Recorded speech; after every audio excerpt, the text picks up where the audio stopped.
Hello, my name is William Meek of Harmon-Meek Gallery, Naples, Florida.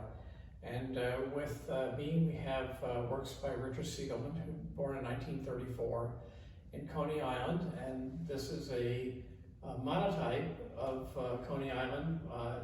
And he started doing monotypes in about 1991.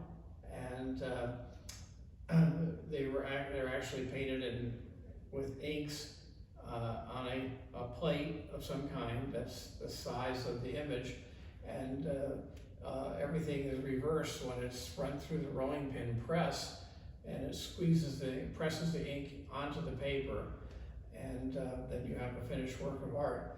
I always like to joke with him and said that you could start off painting a very realistic Andrew Wyeth type work and end up with a de Kooning at the end if it shifts in the printing process. And I often wondered, well, why would you do a masterpiece on a plate and then run the risk of it being ruined in the printing process? And the answer would come back, well, it's how it ends up. It's a very special look that's opaque, very different from watercolor.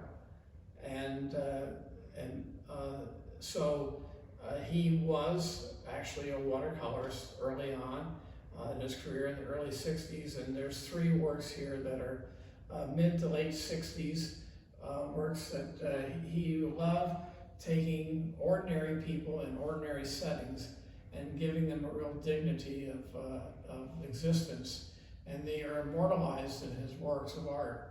And in this retrospective we're doing, we have a section here in the gallery that is displaying early works, including early 60s oil. That's when he first started working in oil.